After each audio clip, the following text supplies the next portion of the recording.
Selamat malam semuanya. Selamat datang di acara Omah Library kita kali ini dengan judul Perjalanan Mengenal Indonesia ya. Jadi perjalanan mengenal Indonesia ini sebenarnya kita adakan dari Omah Library bersama tim dari JAI juga. Nah, sebelumnya perkenalkan, nama saya Kirana dari Omah Library. Saya ceritakan singkat ya terkait acara kita kali ini. Jadi sebenarnya perjalanan mengenal Indonesia itu ibaratnya seperti perjalanan dini hari. Di perjalanan kita mendaki gunung di malam hari, menjelajah malam, bersama-sama menuju puncak. Perjalanan itu panjang dan rasanya tidak selesai-selesai. Itulah rasanya ketika kita berjuang mengenali diri sendiri dan berupaya mengalahkan ego kita. Nah, perjalanan itu identik dengan kebinekaan dan ketunggal-ikaan. Kebinekaan berarti keberagaman yang terjadi di arsitektur Indonesia di dalam rentang waktu yang sangat panjang. Tunggal Ika sendiri adalah sebuah benang merah yang merajut perbedaan dengan studi perbandingan satu sama lain. Konsep Bhinneka Tunggal Ika adalah merajut perbedaan yang ada melalui kerja kolektif untuk menemukan benang merah arsitektur Indonesia itu sendiri. Gitu.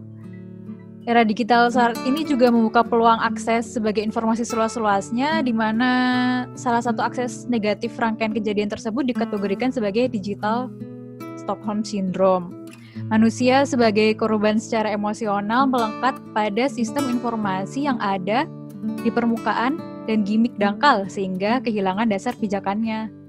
Nah, manusia akan membela informasi tersebut dengan harapan mendapatkan dasar pijakan, namun pijakan itu tidak pernah muncul.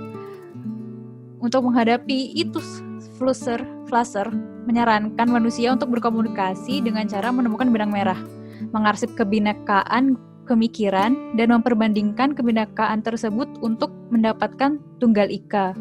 Jadi kita berkontemplasi dan kemudian merajut keberagaman yang ada. Nah, maka dari itu, JAI dan Omah Library mengadakan acara perjalanan mengenal Indonesia. Kita di sini mengundang dan mengajak serta mahasiswa, praktisi, dan peminat khusus yang tertarik untuk berbagi kekhasan arsitektur Indonesia di daerahnya untuk digagas ke dalam bentuk dokumentasi arsip yang dibagi ke dalam rentang waktu tertentu dan kondisi geografis dan etnitas tertentu. Nah, untuk sesi hari ini kita akan membahas tentang arsitektur dari Kalimantan Barat yang akan diberikan materinya oleh Yoris sama Mas Yoris nanti. Nah, susunan acaranya sendiri nanti kita akan ada sedikit prolog dari Mas Cahyo. Mas Cahyo adalah perwakilan dari JAI. Sementara nanti kita akan dipandu oleh Pak Rilrich sebagai moderator.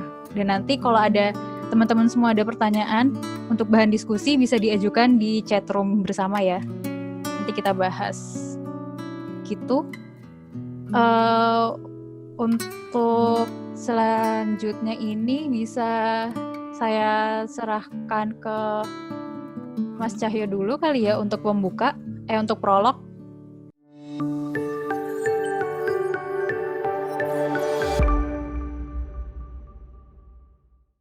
Selamat malam. Assalamualaikum warahmatullahi wabarakatuh. Kepada rekan-rekan muda, mahasiswa, arsitek muda, maupun sarjana arsitektur yang baru lulus, maupun juga rekan-rekan arsitek lainnya, dan juga akademisi dan publik umum mungkin yang masuk dalam acara ini. Terima kasih atas waktunya. Saya memberikan sedikit prolog, kira-kira waktu 10 menit, izinkan saya bisa share screen sebentar ya. Oke, saya mulai langsung. Jadi JAI adalah Jaringan Arsip Arsitektur Indonesia yang inisiasinya dimulai kira-kira tahun lalu, berangkat dari sebuah kepedulian tentang pengarsipan arsitektur kita yang menurut kami waktu itu masih sangat kurang. Karena itu dibentuklah jaringan ini dengan semangat kolegial dan merajut berbagai macam kegiatan di berbagai tempat di Indonesia. Oke, jaringan arsip jaringan arsip arsitektur Indonesia ini itu memang sudah kami rencanakan untuk nantinya akan ada bahasa Inggrisnya begitu ya ke depannya, yang disebut sebagai Indonesian Architecture Archive Network. Lalu bagaimana frameworknya, ya kan? Lalu bagaimana frameworknya? Nah, itu kira-kira seperti ini ya. Ini kalau teman-teman tahu semua atau hadirin semua tahu, ini adalah keju dengan berbagai macam bentuknya. Namun saya ingin berbagi tentang keju yang di bawah, yang kita kenal sebagai keju Swiss ya. Saya sendiri juga belum pernah makan keju Swiss ya. Saya cuma makan yang dua di atas itu. Lalu keju Swiss ini kalau kita belah-belah gitu ya, maka akan terlihat bahwa lubangnya itu tidaklah sama antara potongan-potongan satu dengan lainnya. Lalu dari sini dikembangkan sebuah model yang disebut dengan Swiss cheese model ya, di tahun 90 ya. Sebenarnya model ini adalah untuk mengenai model of accident causation ya, atau risk analysis dan risk management. Namun saya menggunakan Swiss cheese model ini sebagai bentuk bagaimana cara kita melihat permasalahan, kemudian kita membelah-belahnya atau memisah-misahkannya berdasarkan hal-hal tertentu, lalu kita setiap belahan itu kita analisis gitu ya, di mana lubangnya, lalu kita lihat apakah lubangnya itu bersifat menerus dari satu lapis ke lapis berikutnya, atau lubangnya sangat kontekstual pada lapis tertentu saja. Nah, dari sini maka sebenarnya yang perlu kita lihat bahwa ketika sekian lubang itu ada beberapa lubang mungkin yang berkoneksi satu sama lain dalam satu titik garis lurus, maka kalau dalam Swiss cheese model ini disebut sebagai sebagai hole atau weakness atau problem atau hazard atau threat atau juga latent failure ya.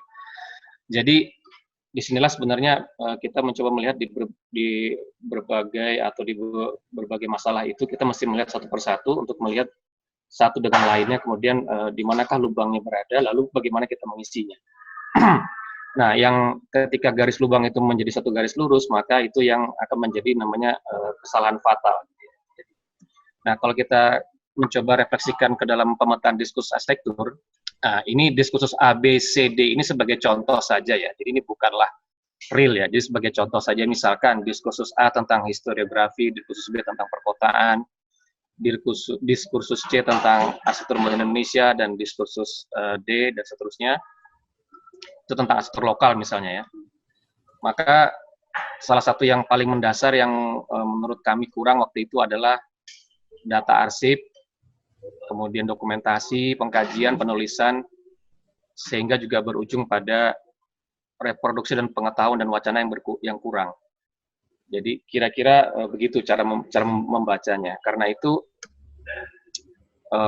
sebenarnya JAI itu mencoba secara idealistik, itu teoritik ya. Kira-kira kita tuh mencoba menutup lubang-lubang itu gitu. Nah, dengan demikian maka sebenarnya hal dengan cara analisis seperti ini kita juga untuk menghindari untuk seolah-olah menggarami laut lah gitu kira-kira. Jadi di setiap tema itu ada lubangnya, mungkin di setiap topik, subtopik juga atau subtema juga ada lubangnya, di setiap masalah itu ada, setiap hal itu mungkin ada masalahnya, dan setiap sub masalah itu juga ada lubangnya juga.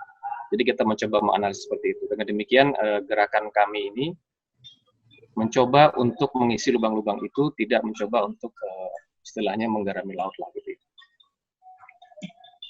Lalu bagaimana cara bekerjanya ya sebuah jaringan ini? Nah, di Indonesia kalau bicara tentang dunia arsitektur ataupun profesi arsitek itu ketiga hal ini pasti hampir ada di setiap provinsi. Jadi mahasiswa memiliki jaringannya sendiri, yaitu TKI-MAI, Teknik Ilmiah Mahasiswa Arsitektur Indonesia, dan setiap provinsi kalau nggak salah ada BPR-nya, Badan Penyangga Rayon. Kurang lebih begitu, tapi ada beberapa yang masih gabung ya.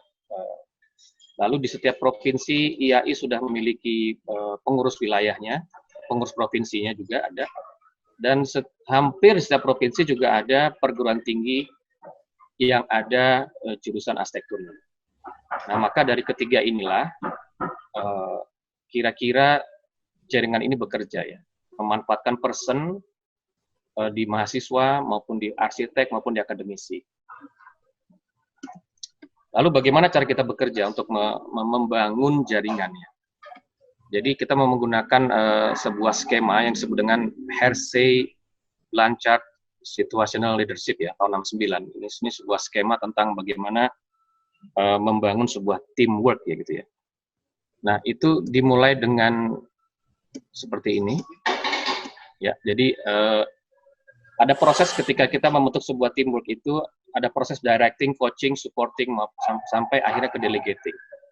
Jadi tujuan kami itu selalu melakukan semacam tanda kutip itu regenerasi di berbagai tempat, juga menggerakkan dengan konsep seperti ini. Ya. Pertama-tama kita selalu ketika membentuk sebuah tim itu selalu diarahkan secara detail, lalu setengah dilepas, kemudian disupport sambil diawasi, lalu pada akhirnya bisa didelegasikan tugas-tugas itu, sehingga dengan 1-2 kata saja sudah bisa bergerak sebuah sistem itu.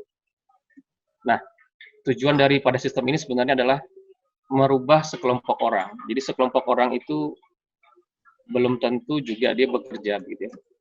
Bagaimana sekelompok orang tadi menjadi sebuah tim, kemudian bekerja secara teamwork gitu. Nah, tujuan kami adalah dengan cara-cara seperti ini kita membentuk tim besar ya secara Indonesia begitu di berbagai tempat. Bagaimana kita mengumpulkan teman-teman yang memiliki minat khusus tentang arsip, kemudian bagaimana kita berjejaring untuk membentuk sebuah tim sehingga kita secara nasional itu kita bekerja sama ya dari berbagai tempat ya yang saling berjauhan. Nah, jadi kira-kira begitu ya secara garis besar tentang JAI, dan JAI sekarang sudah punya website yang sedang kami kembangkan terus, bagaimana interaktifnya agar bisa interaktif dengan para penggunanya, agar bisa saling berbagi. Jadi tujuannya website ini adalah kita berbagi arsip, juga kita bisa memanfaatkan arsip yang ada dengan di bawah Creative Commons license gitu ya. Oke, jadi ini kira-kira pesannya sebelumnya, bahwa sebenarnya kekuatan yang paling real itu ketika kita masing-masing itu berbeda, tidak sama gitu. Nah, jadi kita merajut perbedaan itu tadi ya, kira-kira. Saya kira cukup dari saya kembalikan kepada pembawa acara. Terima kasih. Baik, terima kasih Mas Cahyo. Selanjutnya akan saya serahkan ke Kak Rilrich sebagai moderator untuk memulai sesi kelas kita hari ini.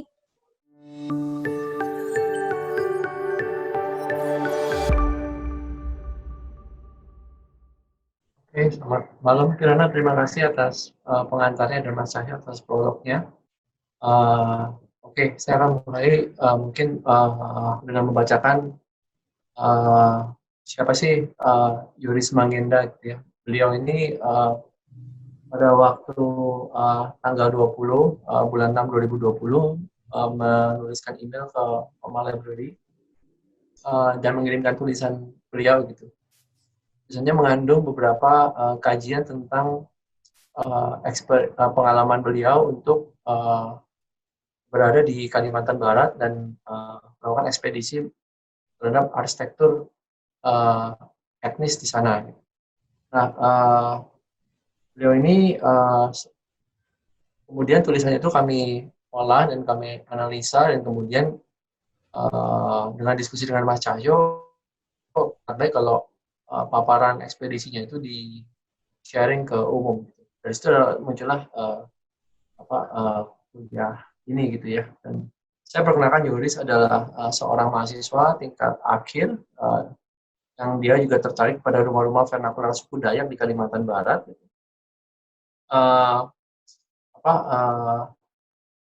Rumah Radak yang memiliki tatanan ruang hingga tradisi keturunan sampai berlanjut hingga saat ini. Sebenarnya rumah Radang nanti bisa dilihat ya, memiliki 7 buah ruang utama, pantai, sene, sami, parak, milik, cobong, sesat, jungkar gitu. Dengan beberapa anatomi yang memiliki fungsionalnya sendiri-sendiri dan makna sendiri-sendiri. Dari sini sebenarnya apa yang kami lakukan di Oma Library dan juga di JAI adalah bagaimana bisa menyemangati anak-anak muda untuk bisa berani berbagi setidaknya dan mungkin membawa kemudian pengetahuan tentang lokalitas setempat untuk di-share sehingga menjadi pengetahuan bersama.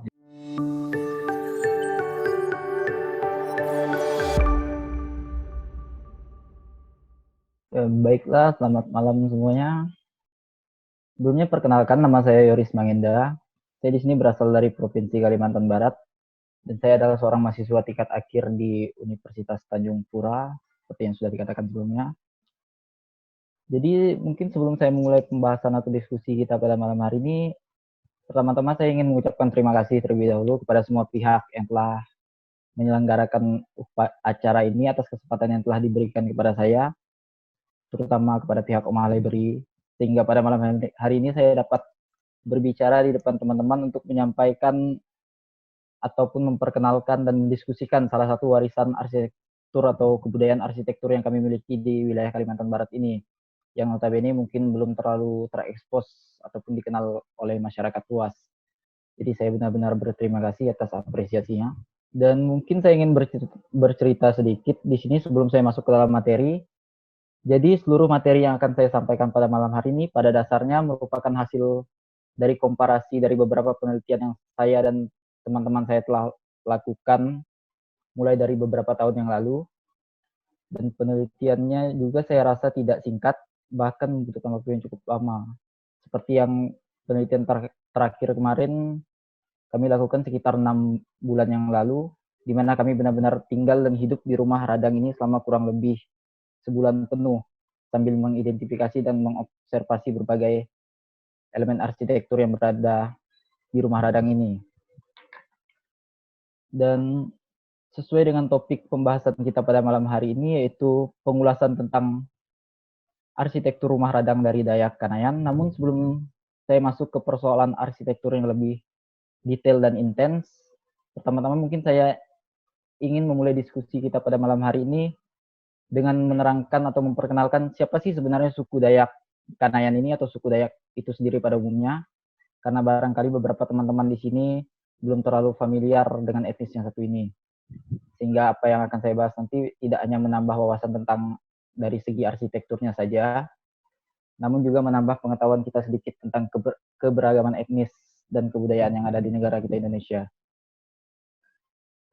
Jadi berbicara mengenai suku Dayak, barangkali secara umum atau secara geografis dapat dikatakan bahwa suku Dayak ini merupakan suku yang bermukim atau berorientasi di wilayah Pulau Kalimantan. Namun jika kita tinjau secara lebih detail atau mendalam, sebenarnya ada begitu banyak gugusan dari sub-sub suku kecil yang berasal dari entitas besar etnis yang satu ini. Dapat kita lihat pada persebaran peta suku Dayak yang saya kutip di sini. Jadi secara garis besar, suku Dayak di Pulau Kalimantan ini pada dasarnya dapat kita klasifikasikan menjadi 7 suku induk yang tersebar di seluruh penjuru Pulau Kalimantan.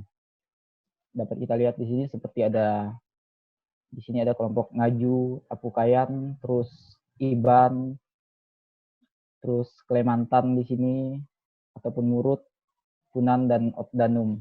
Bahkan persebarannya pun sampai ke wilayah negara tetangga, yaitu Malaysia yang ada di sini. Dan tidak hanya sampai di situ saja, dari ketujuh gugusan sub-suku induk ini kemudian masih terbagi lagi menjadi beberapa sub-sub suku kecil yang jika ditotalkan seluruhnya dapat menembus angka 405 sub-suku kekeluargaan. Dan tentunya 405 ini bukanlah merupakan angka yang kecil. Dapat kemudian kita bayangkan betapa beragamnya etnis yang ada di Indonesia jika hanya dari satu sampel kelompok suku ini saja dapat memiliki 400-an sub-suku yang berada di dalamnya. Dan untuk Dayak Kanayan sendiri yang menjadi topik pembahasan kita, yaitu berasal dari sini, yaitu gugusan suku Klemantan yang berorientasi di wilayah Kalimantan Barat yang ada di sini. Dan tentunya keberagaman sub-suku Dayak ini tidak hanya sebatas penamaannya saja, begitu pula nama dan istilah yang tersemat pada mereka. Masing-masing dari kelompok sub-suku Dayak ini pada dasarnya juga memiliki kebudayaan bahasa adat istiadat yang satu sama lain dapat dikatakan saling berbeda. Dan yang menariknya perbedaan dan keberagaman tersebut juga sampai menjangkau ranah arsitektur dari setiap kelompok subsuku Dayak ini. Jadi jika secara umum ataupun kita pernah googling tentang arsitektur suku Dayak, barangkali rumah adat dari suku Dayak ini pasti sering diidentikan atau dikonotasikan dengan rumah panjang atau betang, ataupun rumah yang memiliki dimensi panjang yang dapat dikatakan tidak proporsional secara visual. Namun sebenarnya tidaklah demikian. Seperti yang sempat saya singgung sebelumnya, begitu pula keberagaman kebudayaan yang dimiliki oleh masing-masing subsuku Dayak ini, keberagaman tersebut tentunya akan selaras dengan keberagaman arsitektur yang kemudian mereka miliki juga. Di sini dapat kita lihat di Kalimantan Barat sendiri dari beberapa bangunan yang telah dijangkau, terdapat beberapa klasifikasi bentuk ataupun bangunan yang secara visual sangat-sangat berbeda dan tidak hanya menonjol dari segi dimensi panjangnya saja. Jadi di sini ada rumah betang atau panjang dari kelompok suku Iban yang telah kita bahas sebelumnya. Di sini ada rumah baluk dari Dayak, kelompok Dayak Bidayu, yang bahkan memiliki morfologi bentuk bulat di sini. Ini juga sama. Dan ini rumah bosar angin yang ada di Kabupaten Ketapang yang memiliki tipologi bentuk persegi di sini, jadi nggak panjang. Jadi apa yang saya ingin coba terangkan di sini adalah jika kita berbicara mengenai arsitektur dari suku Dayak, maka hal tersebut tidaklah dapat disamaratakan seluruhnya. Karena sebagaimana yang telah kita ketahui, sebelumnya ada begitu banyak sub-sub suku beserta keberagaman kebudayaan yang menjadi bagian dari entitas besar etnis Dayak ini. Dan untuk foto atau gambar dari rumah radang Dayak Kanayan yang menjadi objek pembahasan kita pada malam hari ini, yaitu ini, dan bukan rumah-rumah yang sebelumnya saya tunjukkan. Jadi rumah radang ini pada dasarnya merupakan rumah tinggal bagi suku Dayak Kanayan itu sendiri. Namun sekaligus juga beberapa waktu dijadikan sebagai tempat untuk masyarakat setempat melakukan perayaan adat tertentu. Dan ini jika kita lihat dari bawahnya, jadi memang cukup panjang sekali. Jadi susah mengambil foto yang secara keseluruhan. Dan ini dari sisi sebaliknya. Next. Nah, dan untuk lokasi dari rumah radang yang telah kita lihat sebelumnya, lokasi tepatnya itu berada di sini, yaitu Desa Saham, Kecamatan Sengah Temila, Kabupaten Landak, Kalimantan Barat, yang jika dikalkulasikan jaraknya dari kota Pontianak yang merupakan ibu kota Provinsi Kalimantan Barat sekitar 157 km mungkin. Yang jika ditempuh melalui perjalanan darat ataupun menggunakan mobil atau sepeda motor sekitar 3 jam lebih masuk ke dalam. Dan yang menariknya di desa ini tidak hanya terdapat satu rumah radang, sebenarnya terdapat 2 rumah radang yang masih berdiri di desa ini dan jaraknya pun kurang lebih hanya 300-an meter. Namun rumah radang yang satunya ini kondisinya sudah tidak terlalu mumpuni untuk diidentifikasi. Jadi bangunannya udah banyak yang roboh ataupun tidak terurus lagi. Panjangnya juga tidak terlalu seberapa jika dibandingkan dengan yang sebelumnya. Saat itu kalau nggak salah kami ukur sekitar 50-an meter dan hanya memiliki 8 unit di dalamnya dan ditinggali hanya oleh 7 kepala keluarga. Nah, ini fotonya. Jadi memang agak sedikit berbeda dengan yang sebelumnya. Namun secara tipologi ataupun elemen di dalam rumah radang ini sama dengan rumah yang sebelumnya. Dan kira-kira begini gambaran keseluruhan dari rumah radang yang akan kita bahas pada malam hari ini. Dan saya rasa cukup simpel dengan atap pelana di sini dan bagiannya seperti teras di sini. Dan dari penelusuran yang kami lakukan, bangunan ini didirikan sekitar tahun 1800-an lalu, jadi umurnya udah 100 tahun lebih itu. Dan bangunan ini memiliki 35 unit atau bilik di dalamnya, dan setiap unit atau bilik ini memiliki lebar kurang lebih 4-5 meter. Dan jika ditotalkan panjang dari bilik-bilik di dalam bangunan ini, kurang lebih dapat mencapai angka 183 meter. Dengan lebar bangunan utama dari sini sampai sini sekitar 15 meter. Jadi dimensi panjang bangunan ini memang benar-benar mencolok. Dan untuk ketinggian bangunannya sekitar 2-3 meter. Hal ini cenderung mengikuti kontur tanah di sekitarnya karena kontur tanah di sini tidak rata. Dan ketinggian bangunan ini sebenarnya juga bukan tanpa alasan. Melihat lokasi yang berada di perbukitan atau pedalaman hutan, jadi alasan masyarakat Dayak Kanayan membuat lantai panggung pada rumah mereka ini bukanlah untuk menghindari banjir ataupun bencana lainnya, namun lebih kepada pendekatan untuk mengantisipasi dari jangkauan binatang buas. Ya karena memang letak bangunan ini dulunya merupakan hutan rimba, jadi masih rawan dan banyak sekali binatang buas yang berkeliaran di bangunan ini.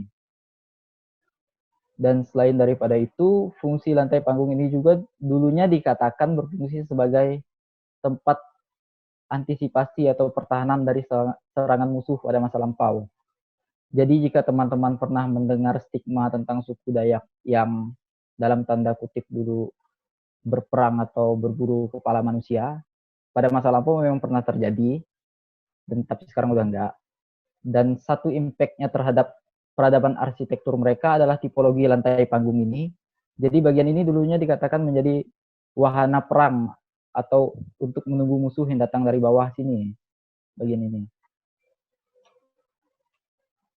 Selanjutnya, jika berbicara mengenai populasi manusia yang tinggal di dalam bangunan ini, pada akhir tahun 2019 lalu kami survei, total masyarakat yang tinggal di dalam rumah ini ada sekitar 175 orang dengan 35 kakak di dalamnya.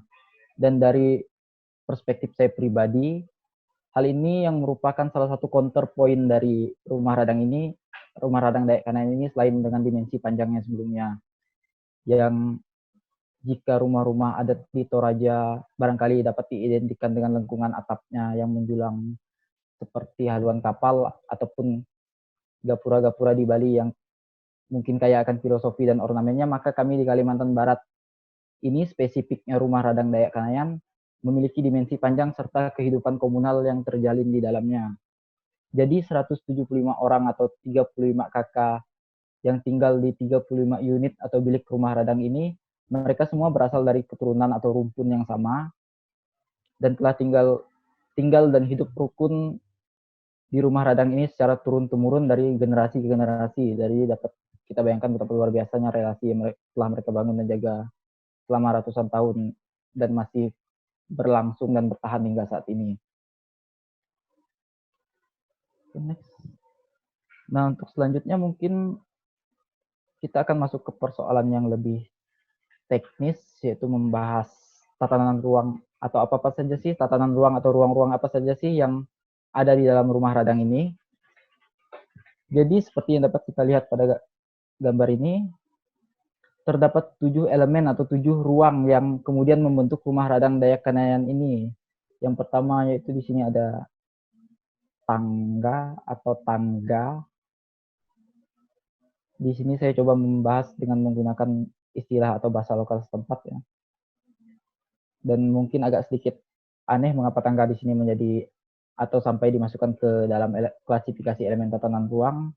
Namun nanti akan saya bahas lebih detail satu persatu semua elemen tatanan ruang ini. Yang kedua, bagian yang seperti serambi di sini ya, dinamakan pante. Yang ketiga, lantai yang mengapung seperti menzanin ini namanya pene. Dan ini yang seperti koridor. Yang keempat, sami. Terus masuk ke bagian yang lebih private dari rumah radang ini. Yang kelima di sini ada milik, atau jika kita terjemahkan ke dalam bahasa Indonesia dapat disebut juga dengan ruang tamu atau ruang keluarganya. Terus yang keenam di sini ada jungkar atau kamar. Dan yang terakhir elemen masa bangunan tambahan di sini yaitu jobong, atau sebenarnya memiliki fungsi seperti dapur.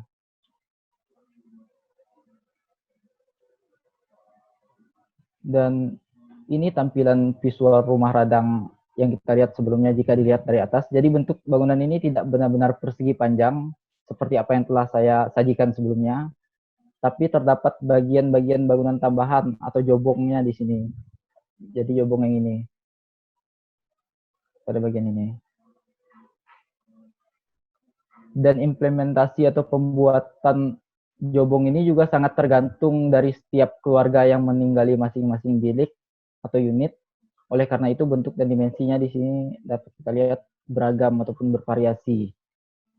Nah, jadi ini elemen tatanan ruang yang pertama, yaitu tangga. Jadi kenapa tangga di sini sampai masuk menjadi elemen tatanan ruang?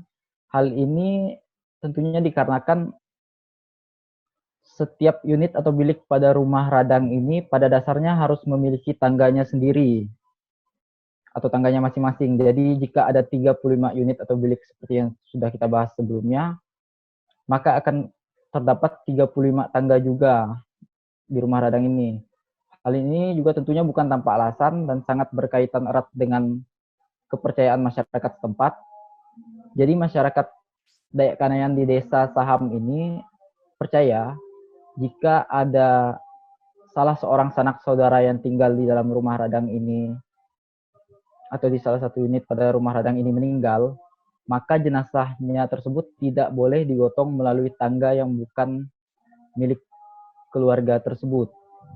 Masyarakat setempat percaya jika jenazah tersebut digotong melalui tangga yang bukan miliknya, dalam tanda kutip milik keluarga lain, maka dapat membawa kesialan bagi si keluarga pemilik tangga yang digunakan tersebut. Hal itulah yang menyebabkan tangga di sini atau tangga pada rumah radang ini akan selalu selaras dengan jumlah bilik yang ada di dalamnya. Elemen yang kedua di sini atau ruang yang kedua yaitu pantai. Jadi pantai ini merupakan ruang outdoor yang lebarnya sekitar 5 meter dan terbentang sepanjang masa bangunan. Jadi panjangnya 183 meter juga di sini. Pantai ini tersusun oleh lantai-lantai kayu yang dipasang jarang-jarang. Dapat kita lihat juga di sini. Hal ini pada dasarnya menghindari genangan air agar tidak mengendap di permukaan lantai sehingga konstruksi atau papan-papan lantai ini tidak mudah rapuh karena berada di ruang outdoor. Jadi untuk fungsi pantai ini pada dasarnya bukanlah serambi seperti apa yang tersaji secara visual, namun fungsi sebenarnya adalah sebagai tempat menyemur hasil-hasil pertanian masyarakat setempat seperti menyemur padi, jagung, ataupun ubi, atau bahkan sampai pakaian. Dan selain daripada itu, pantai ini juga pada waktu-waktu tertentu kerap kali dijadikan lokasi perayaan upacara-upacara adat tertentu. Jadi seperti ini, yaitu ini pada waktu upacara adat penyambutan saat kami melakukan kegiatan dengan beberapa mahasiswa dari beberapa negara beberapa tahun yang lalu. Dan ini pada penelitian kedua kalau nggak salah. Dan yang selanjutnya di sini yaitu yang ketiga ada pene yang merupakan elemen ketiga dari tatanan ruang rumah radang ini. Dan yang saya rasa juga cukup menarik. Pene ini dimiliki oleh seluruh bilik yang ada di dalam rumah radang. Jadi terdapat 35 pene pada bangunan ini. Dimensi pene ini juga pada dasarnya beragam dari segi panjangnya. Namun jika dirata-ratakan mungkin memiliki panjang yang ini sekitar 2 sampai 2,5 meter atau 1/2 dari lebar biliknya. Dengan lebar 2 meter, kira-kira 2 meter, dan tinggi 1 meter. Dan dapat dilihat di foto ini, jadi jika ditinjau dari segi fungsi, elemen bangunan yang seperti menzanin ini memiliki fungsi yang hampir mirip atau sama seperti serambi, yaitu sebagai tempat berkumpul ataupun bersantai, baik itu dengan anggota keluarga ataupun dengan masyarakat tempat lainnya. Bahkan pene ini juga kerap kali dijadikan ruang untuk menyambut tamu jika urusan tamu tersebut tidak terlalu private. Jadi yang keempat, ruang yang keempat yaitu sami yang seperti koridor ini. Sami di sini memiliki lebar sekitar 2 meter yang ini. Yang terbentang juga panjang masa bangunan yaitu 183 meter. Dalam kesehariannya SAMI ini memang kerap kali dijadikan sebagai jalur sirkulasi atau koridor untuk mengkoneksikan berbagai aktivitas di dalam bangunan. Namun fungsi fundamental dari SAMI ini sendiri sebenarnya bukanlah demikian. Yang justru berfungsi sebagai koridor sebenarnya berada pada bagian ini yang memiliki lebar kurang lebih 1 meter, yang ini.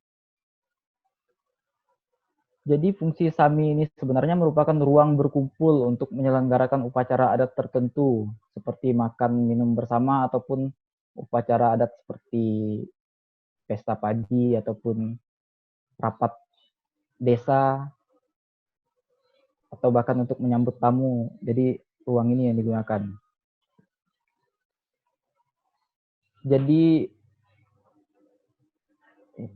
Jadi kurang lebih seperti ini mekanisme pemanfaatan SAMI ini.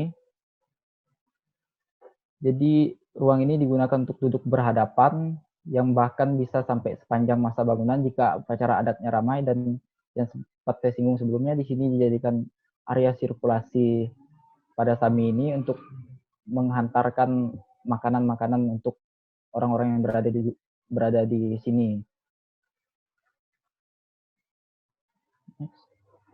Nah, untuk elemen kelima, keenam, dan ketujuh, yaitu milik, jungkar, dan jobongnya akan saya bahas sekaligus karena ini merupakan satu kesatuan serta bagian lebih private dalam tanaman ruang rumah radang ini. Sebagaimana yang telah saya paparkan juga sebelumnya, jika milik di dalam rumah radang ini dapat diartikan sebagai ruang tamu, milik. Jadi yang pink ini milik, dan jobong jungkar di sini yang oranye yaitu kamar, dan area di belakang garis merah ini yaitu jobong. Jadi untuk posisi bilik maupun jungkar seperti pada ilustrasi ini, pada setiap unit atau biliknya akan sangat berbeda dan tidak ada ketentuan baik dari segi letak ataupun dimensinya. Semua akan sangat tergantung kebutuhan individu yang tinggal di dalam bilik ini. Selain itu, khusus untuk jobong ini, sering iring dengan paradigma atau perkembangan setiap keluarganya, pada saat ini isinya tidak hanya sekedar dapur sebagaimana fungsi utamanya atau sebagaimana terjemahannya, namun terdapat pula ruang-ruang seperti kamar, toilet, atau bahkan ada yang memiliki ruang keluarga di sini. Dan yang menariknya, ketiga elemen tatanan ruang ini, khususnya jobong atau masa bangunan tambahan ini, tidak akan terlihat jika kita hanya melihat bangunan ini dari luarnya saja. Dan kita sama sekali tidak menyangka jika terdapat ruang-ruang atau masa bangunan yang ini jika kita hanya sekedar berjalan di area ini saja. Next. Untuk proses pembangunan.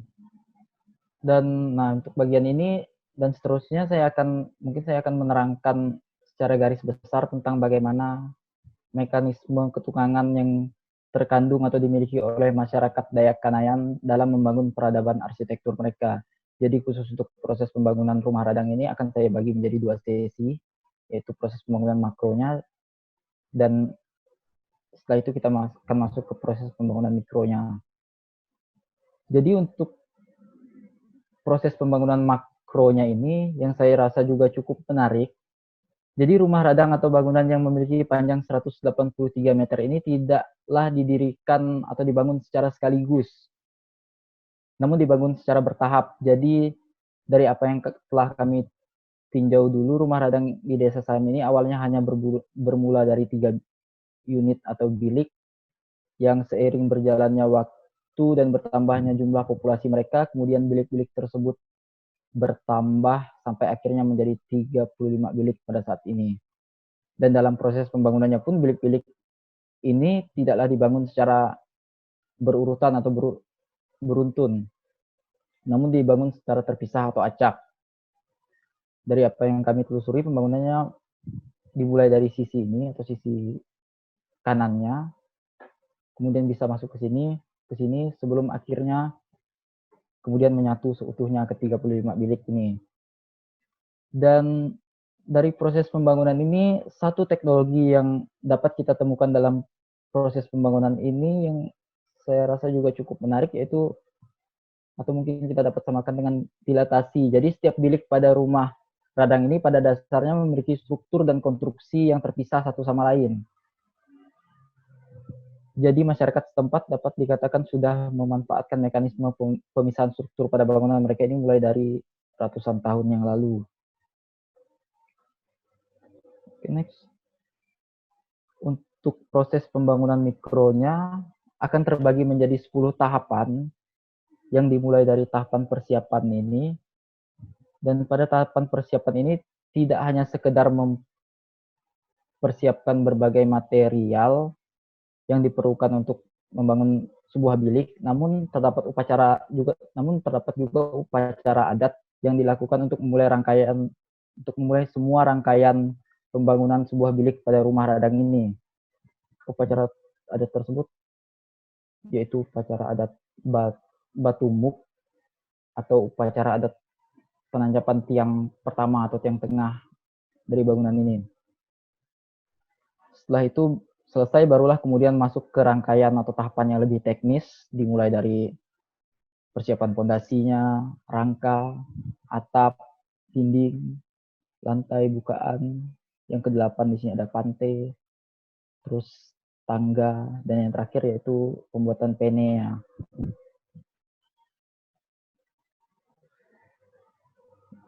Untuk tahapan yang kedua yaitu proses pembuatan pondasi. Jadi untuk pondasi rumah radang ini pada dasarnya menggunakan jenis pondasi menerus. Jadi tiang-tiang utama bangunan ini yang di sini langsung ditancapkan ke dalam tanah dari atas sini sampai ke bawah tanah dengan kedalaman sekitar yang masuk ke dalam tanah sekitar 2 meter. Dan jenis pondasi pada bangunan ini juga bahwasannya terbagi menjadi 2 jenis, yaitu pondasi yang pada bagian pantai yang ini, yang pada bagian sini, dan pondasi pada bagian biliknya yang ini. Jadi pondasi khusus untuk bagian bilik pada dasarnya hanya dikunci atau diikat oleh bagian ini, yaitu yang masyarakat setempat sebut laci dan alas laci dengan ukuran kayu yang sekitar 4 dengan kayu 4x6 yang berada di permukaan tanah, jadi bukan berada di dalam tanah. Jadi begini kira-kira gambarannya, fondasi pada pantai hanya ditopang oleh selempang-selempang yang ini, seperti pada gambar ini. Dan untuk fondasi biliknya yang berada di dalam sini kalau kelihatan, yang ini, jadi penguncinya berada di permukaan tanah.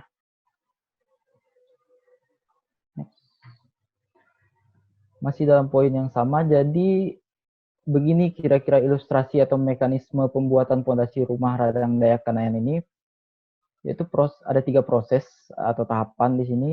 Jadi proses yang pertama yaitu penancapan, ini dalam bahasa lokal setempat, ya, tihang atau tiang, dengan panjang tiang itu berkisar pada angka 6 sampai 8 meter, ya, dan juga menggunakan kayu ulin yang langsung diteruskan ke dalam tanah dan sekaligus menjadi fondasi dan kolom-kolom utama bangunan ini. Jumlah tiang utama bangunan ini ada sekitar 15 tiang, dan 15 tiang inilah yang merupakan struktur penopang utama bilik-bilik yang ada di rumah radang ini. Dan yang kedua, setelah penancapan tiang utama, ada penancapan papat di sela-sela tiang utama ini. Jadi yang ini yang kuning. Jadi di sela-sela tiang-tiang utama ini ditancapkan tiang lagi yang mereka sebut papat. Berbeda dengan mekanisme pondasi sebelumnya, papat ini tidak menerus sampai ke atas bangunan atau rangka bangunan, namun hanya sampai bagian lantainya saja. Dan yang terakhir yaitu di sini ada pemasangan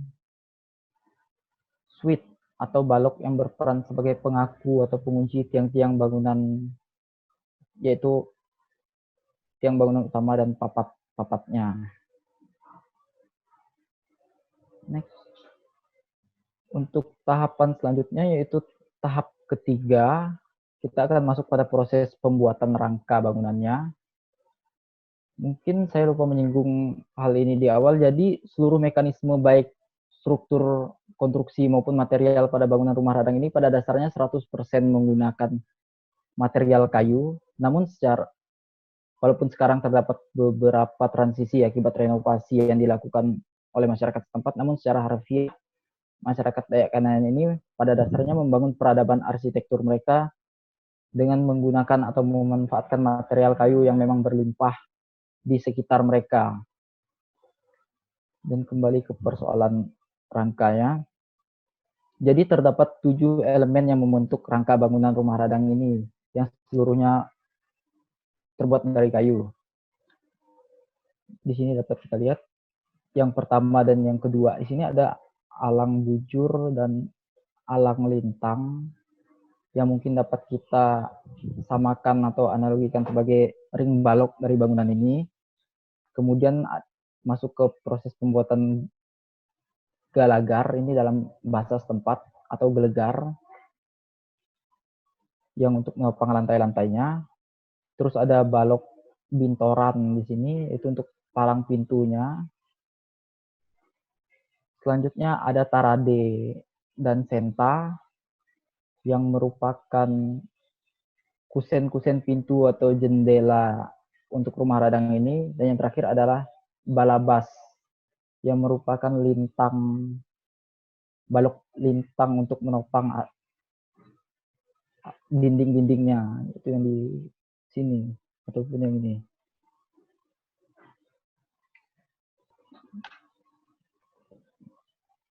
Tahap selanjutnya yaitu tahap keempat, yaitu pemasangan atau pembuatan atap beserta penutup atapnya.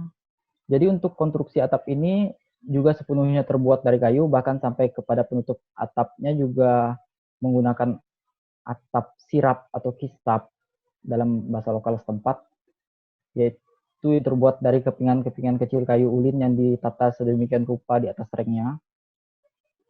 Dan mungkin pada bagian ini saya tidak akan membahas secara detail mengenai komponen konstruksi atap ini, namun yang saya ingin tegaskan di sini adalah jika terdapat 2 jenis konstruksi atap di dalam rumah radang ini. Jadi dapat kita lihat di sini terdapat konstruksi yang berbeda, yaitu atap tanpa kuda-kuda penopang dan atap, ini salah, atap dengan kuda-kuda penopang yang ini. Gitu. Jadi perbedaan yang saya maksud tersebut berada pada bagian ini, di sini, dan ini. Jadi konstruksi atapnya ini tidak memiliki tiang pengaku kuda-kuda seperti yang ini. Jadi yang ini ya. Jadi di sini tidak memiliki, dan hanya dikakukan oleh apa yang mereka sebut gulong-gulong, yaitu kayu berukuran 8 kali 11. Yang ini. Jadi pengakunya gini. Jadi enggak ini. Sedangkan konstruksi atap yang memiliki pengaku atau penopang kuda-kuda yaitu pada bagian ini ya. Namun yang menariknya, kedua jenis konstruksi kuda-kuda ini diimplementasikan secara selang-seling pada bangunan. Jadi misalkan bilik atau unit pertama menggunakan konstruksi kuda-kuda yang ini, maka bilik selanjutnya akan menggunakan konstruksi kuda-kuda yang ini, dan yang seterusnya akan menggunakan yang ini, dan begitu seterusnya. Jadi diimplementasikan secara selang-seling kedua jenis konstruksi kuda-kuda ini.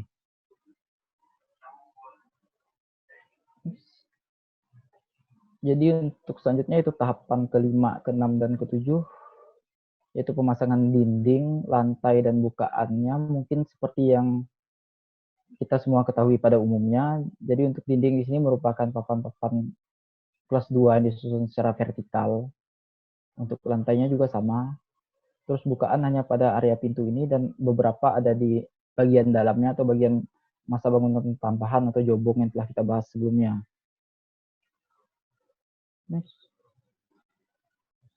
Tahapan pembangunan rumah radang yang ke-8 yaitu pembuatan pantainya. Jadi di sini terdapat 5 proses di dalamnya, yaitu yang pertama yaitu pemasangan atau penancapan papat seperti juga yang sudah kita bahas pada bagian fondasi sebelumnya. Terus yang kedua di sini ada yang mereka sebut bantalan, jadi untuk pengaku papat-papat tersebut seperti balok switch yang pada bagian bilik. Yang ketiga yaitu sugang atau selempang silang yang saya tunjukkan fotonya sebelumnya. Dan yang keempat ada gelegar atau galagar dalam bahasa setempat. Dan yang terakhir yaitu pemasangan lantainya. Dan untuk tahapan ke-9 dan ke-10 di sini barulah masuk ke dalam proses pembuatan tangga beserta reliknya. Dan yang terakhir yaitu pembuatan pene. Yaitu pene yang di sini yang telah kita bahas pada elemen tatanan ruang sebelumnya. Dan ini beberapa foto perjalanan yang telah saya lakukan. Jadi ini pada acara penyambutan pada saat peninjauan kedua bersama dengan mahasiswa-mahasiswa dari berbagai negara waktu itu. Jadi penelitian gabungan.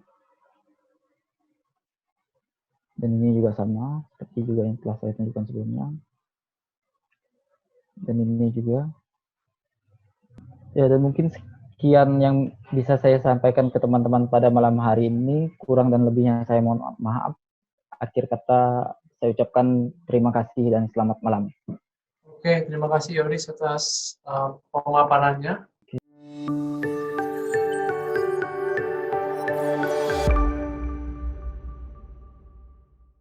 Mungkin saya minta Mas Cahyo mungkin untuk ditanggapi dulu Mas Cahyo sebelum kita mulai masuk ke sesi tanya jawab. Ya, terima kasih Mas Yoris atas paparannya ya. Iya. Saya ketika Mas Yoris memaparkan ini saya teringat kalau nggak salah 5 tahun yang lalu sebenarnya kami itu sudah mendeteksi arsitektur rumah balok yang bundar itu ya di Dayak Bidayuh ya di daerah perbatasan Indonesia Malaysia. Tapi hingga sekarang kami belum berkesempatan untuk melakukan dokumentasinya. Nah, semoga dengan adanya Mas Yoris dan kawan-kawan, harapan kami akan banyak lagi arsitektur di daerah Kalimantan Barat yang bisa didokumentasi. Oke, saya cuma mengingatkan, mencoba merefleksikan ke sejarah ya. Jadi mengenai budaya mengayau atau memotong kepala musuh itu ya. Perlu saya sedikit jelaskan juga bahwa saya memiliki ibu dari Sampit, dan nenek juga dari Sampit, berarti saya memiliki secara darah itu darahnya Dayak Ngaju ya Mas. Jadi kalau menurut klasifikasinya Cilik Riwut ya, itu kan Dayak Ngaju itu yang bagian selatan, kemudian Kalimantan itu yang daerah Kalimantan Barat, berarti termasuk juga Dayak Bidayuh termasuk Kalimantan juga ya. Iya. Oke, jadi suku-suku di Dayak itu mulai berdamai begitu ketika pada tahun 1894 tuh terjadi perjanjian damai namanya Tumbang Anoy ya. Jadi 22 Mei sampai 24 Juli 1894 itu di desa Tumbang Anoy, tuan rumahnya itu namanya Damang Batu ya. Nah, jadi itu pertama kalinya suku-suku Dayak ya berkumpul sekitar 1.000 orang kalau nggak salah begitu dan memutuskan banyak perkara. Jadi salah satunya adalah meniadakan budaya mengayau kepala musuh. Salah satu yang itu. Ada sekitar 300 perkara yang dibahas begitu ya. Ada 1.000 utusan dari 150-an perwakilan subsuku Dayak di seluruh Kalimantan. Ini sekedar refleksi saja bahwa pada tahun itu pada akhirnya mulai mengakhiri dari budaya mengayau kepala ya di tahun 1894. Tumbang Anoy terletak di Kalimantan Tengah ya. Jadi ini sebagai refleksi sejarah. Yang berikut tadi nanti mungkin agak menarik sebenarnya kan kalau tadi lihat di aksonometri aksonometri itu kan kelihatan ada ada ruang yang memanjang ke belakang ya.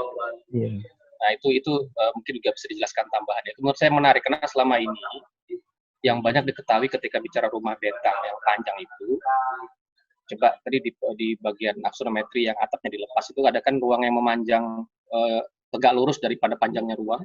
Iya. Itu kan itu juga menarik untuk dijelaskan sebenarnya. Nah ini tadi ya, yang itu ke belakang itu loh Mas ya. Iya. Nah itu menarik sekali untuk dijelaskan itu. Kenapa? Bagaimana tumbuhnya ruang-ruang yang setelahnya ini, begitu kan? Itu juga menarik tuh. Karena selama ini pengetahuan yang mungkin secara umum ya, yang saya dapatkan adalah rumah betang itu yang memanjang seperti ini. Tetapi perkembangan ke belakangnya ini kayaknya menarik untuk diceritakan ya. Nanti bisa dijelaskan mungkin kalau ada ceritanya. Nah, secara umum kalau dari saya sih sebenarnya kami bersyukur ada mahasiswa yang mau melakukan dokumentasi terhadap arsitektur di wilayahnya masing-masing, karena sebenarnya mereka lah garda depan program-program pendokumentasian arsitekturnya, karena mereka lah yang tinggal di sana, hidup di sana, dan juga paling dekat dengan tempat-tempat itu, gitu ya, dengan lokasi-lokasi tersebut.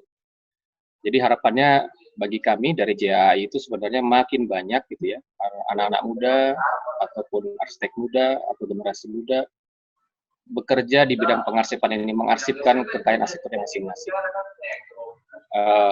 Saya pikir ini sangat membahagiakan buat kami gitu ya. Kami menemukan karena cukup lama saya ke Kalimantan Barat mencari-cari siapa yang bisa melakukan ini di Kalimantan Barat. Akhirnya moga-moga Mas Yoris dan kawan-kawan dari hari ini akan terus berlanjut untuk melakukan pendokumentasian, dan saya kira masih banyak sekali yang perlu didokumentasikan di Kalimantan Barat. Termasuk rumah baluk itu ya, tempat pencucian tengkorak kepala musuh kan itu rumah baluk itu. Jadi situlah disimpannya tengkorak kepala musuh yang pernah ditebas gitu ya, lalu dicuci setiap setahun sekali kalau nggak salah dalam sebuah upacara. Itu juga belum pernah didokumentasikan itu rumah baluk. Walaupun saya tahu jaraknya dari Pontianak juga sangat jauh ya, karena dekat dengan perbatasan Malaysia. Saya kira Mas Relits, saya kembalikan ke Mas Relits ya, untuk selanjutnya Mas Yoris bisa menjawab atau mendiskusikan dari berbagai pertanyaan yang sudah ada dalam chat ya. Terima kasih. Terima kasih Mas Cahyo. Mas Yoris, silakan kita ditanggapi mungkin. Ada tadi mungkin ada sedikit komen dari Mas Cahyo. Oke, jadi saya coba jawab tadi yang bagian tambahan ini ya, Jobong ya. Jadi untuk bagian tambahan atau Jobong ini ya sebenarnya jadi kan ada 35 unit atau bilik di rumah Radang ini. Jadi setiap kalau nggak salah bilik ini selesai bertambah itu sekitar tahun 2010 ke bawah, 2009 kalau nggak salah. Jadi memang berhenti bertambah. Jadi nggak ada penambahan unit atau bilik lagi. Jadi opsi karena keluarga yang di dalam setiap unit atau bilik ini pada dasarnya juga berkembang ataupun ada yang mungkin menikah atau memiliki anak lagi. Jadi salah satu opsi yang mereka lakukan yaitu ya menambah ruang-ruang bangunan ini secara ke belakang, selain walaupun ada beberapa dari mereka yang memilih untuk pindah ke bagian depan bangunan seperti yang tampak dari atas yang sudah saya tunjukkan sebelumnya. Jadi salah satu opsi mereka untuk menanggulangi penambahan jumlah populasi ataupun jadi misalnya ada keluarga yang anaknya menikah dan mungkin tidak ingin pindah dari rumah Radang ini, jadi mereka menambahkan kamar-kamar pada bagian belakang ini. Jadi mungkin itu saja. Oke, Yoris, saya mau tanya, penasaran, di sini ada pembagian lahan nggak? Tahukah lahannya lahan adat dan dibagi-bagi berdasarkan bangunan? Apa sih batasnya untuk setiap orang bisa ekspansi? Khusus untuk desa Saham ini ya Pak? Iya, boleh dibagi kawan-kawan? Jadi kayaknya untuk di desa Saham ini untuk lahan adatnya udah nggak ada. Cuma ada bagian di belakang rumah Radang ini yang memang dijadikan hutan, jadi nggak boleh dijadikan kebun ataupun dimanfaatkan untuk lahan pertanian lainnya. Jadi cuma di belakang area di belakang rumah Radang ini, itu pun nggak besar. Jadi udah nggak ada lahan adat di desa ini. Oke, Ini saya teruskan pertanyaan dari rekan-rekan semua ya, dari Fahrudin Soeharto, tanya ke Mas Yoris. Izin tanya, apa ada penjelasan budaya bahasa setempat dengan nama radang yang dibaca radang tapi diselipin huruf K di tengahnya? Terima kasih. Mungkin Oh, sedikit dibagi mungkin dari segi bahasa mungkin Yoris. oke. Terima kasih Jadi, Mas Yoris. oke. Jadi untuk Dayak Kanayan ini pada dasarnya menggunakan bahasa Ahe atau Dayak Ahe, bahasa Ahe. Jadi salah satu ciri khas bahasa Ahe itu yaitu penambahan huruf K sebelum N dan G ini. Jadi saya juga susah untuk melafalkannya. Jadi kayak radang. Jadi ada penekanan K di sebelum huruf N dan G. Terus untuk arti dari rumah radang ini sendiri, sebenarnya radang itu kalau diterjemahkan dalam istilah setempat tuh jadi berarti rumah. Jadi radang itu sendiri udah dapat diartikan sebagai rumah. Jadi sebenarnya nggak perlu rumah radang gitu. Jadi radang itu memang sebutan mereka untuk rumah pada zaman dulunya. Cuma itu. Oke, kita lanjutkan ya Yoris. Dari pertanyaan dari Muhammad Nasir, mau bertanya kenapa atapnya tadi ada di satu slide, ada yang seng, ada yang atap daun rubi, apa yang terjadi sih sebenarnya di sana? Terkait sama teknologi bangunan misalnya. Oh, Silakan, Yoris, ada tinjauan khusus. jadi sebagaimana yang telah saya paparkan sebelumnya, jadi memang penutup atap yang asli dari bangunan ini yaitu atap kisap atau sirap, yaitu atap dari kayu belian. Namun seiring berjalannya waktu, karena atap-atap tersebut atau rangka-rangka atapnya ataupun material penutup atapnya itu rapuh gara-gara hujan, panas, dan lain gara-gara cuaca sekitar. Jadi karena masyarakat setempat juga dapat dikatakan untuk mengganti konstruksi atap kayu ulin ini udah cukup mahal sekarang.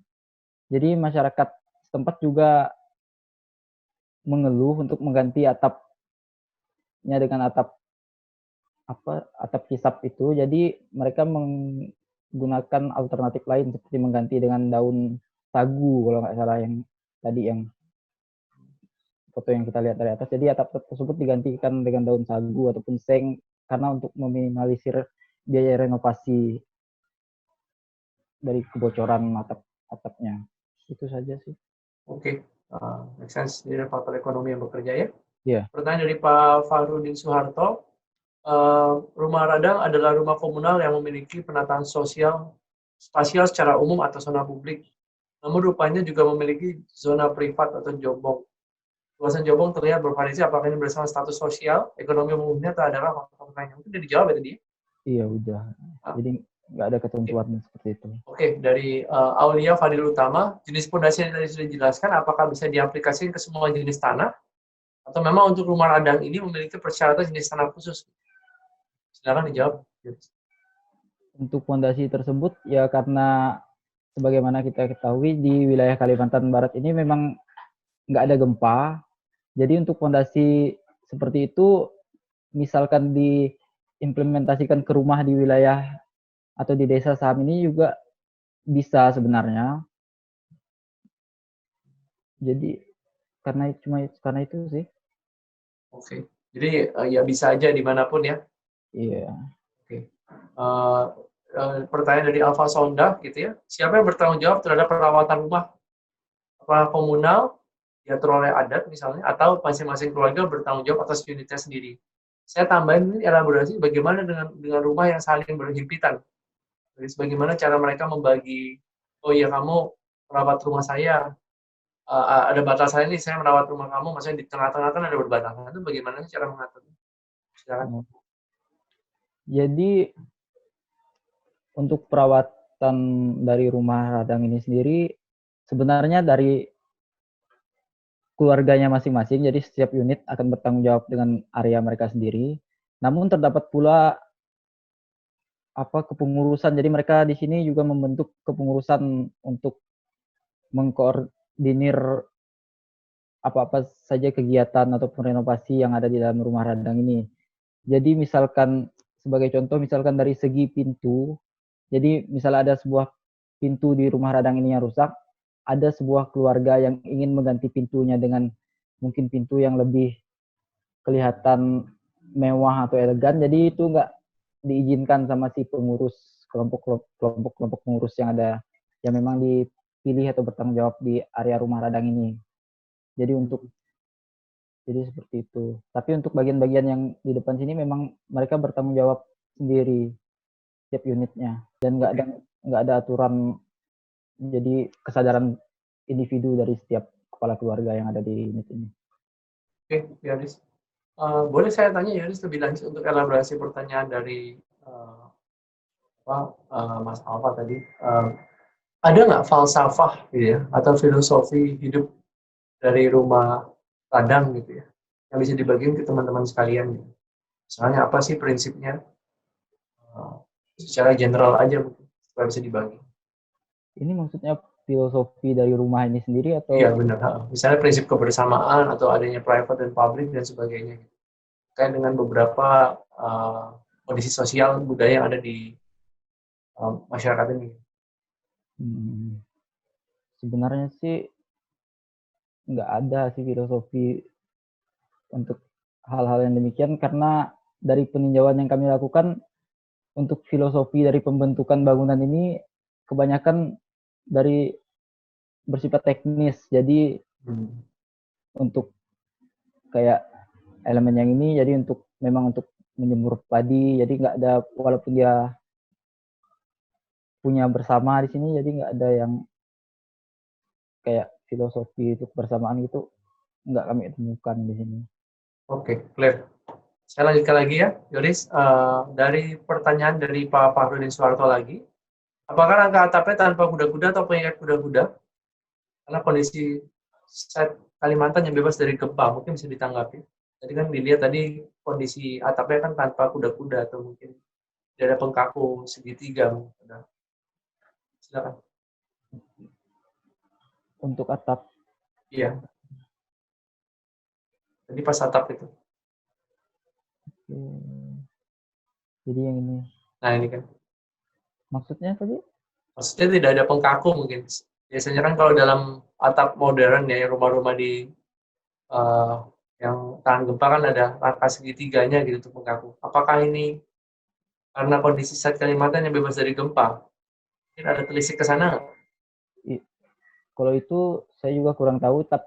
Bahkan kalau ditanya mengapa ada dua jenis kuda-kuda di sini pun udah nggak ketemu benang merahnya. Jadi alasan mengapa kedua jenis kuda-kuda ini sampai berbeda setiap rumahnya pun udah nggak dapat lagi. Oke, kita lanjutin aja ya, Yoris. Dari pertanyaan dari Arya Sabdi gitu ya. Salam dari Kalimantan Tengah. Salam balik ya Arya Sabdi. Bagaimana rumah radang di Landak ya? Beradaptasi di iklim panas lembab sehubungan dengan lokasi di garis khatulistiwa gitu. Rasanya gimana sih waktu masuk, atau panas atau enggak, atau bagaimana sih penjelasan kondisi termal gitu? Iya. Kalau untuk di bagian rumah, di dalam rumahnya sendiri sih memang nggak terlalu panas, cukup dingin sebenarnya.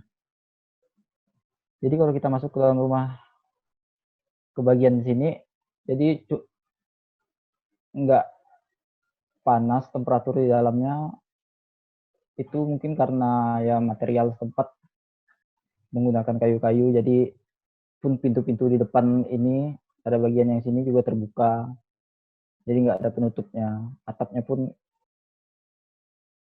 lumayan punya cukup tinggi kemiringannya. Oke, jadi secara instalasi pernah ukur suhunya nggak Yoris di dalam situ? Apa? Pernah ukur suhunya nggak? Berapa derajat di dalam? Enggak sampai ke situ kemarin. Sampai kita keringetan nggak kalau di dalam? Enggak. Enggak ya, jadi cukup teduh ya? Iya, aman di dalam. Baik, oke. Selanjutnya ada pertanyaan dari Katia Hendarta. Seperti apa sih sistem sambungan kayu di rumah radang? Apakah menggunakan paku atau tang and groove ya, sambungan yang saling kunci? Dia elaborasi, Yoris? Dia untuk sambungan kayu di rumah radang ini kebanyakan menggunakan pasak. Jadi dikunci pakai pasak kayu, pasak ulin. Jadi ada gambarnya nggak pasaknya? Di presentasi ini kalau nggak ada ya nggak apa-apa. Nggak ada ya. Jadi kita bisa susulkan ya mungkin gambar-gambarnya. Iya. Mohon maaf rekan-rekan kalau ini belum sempurna, tapi nanti kita bisa ulang lagi ya Yoris ya. Iya. Tapi sistem pasak itu ya untuk pengembangan rumah yang baru Yoris, apakah ada menggunakan pakul? Masih tetap pakai pasak? Pengembangan rumah yang baru. Mana yang extending ke belakang itu? Atau semuanya tetap pakai pasak sampai sekarang? Oh, kalau yang untuk ke belakang ini sudah banyak menggunakan paku. Jadi karena renovasi jadi udah pakai teknologi yang sekarang. Oke, keren. Baik, pertanyaan dari Wandi Nursam.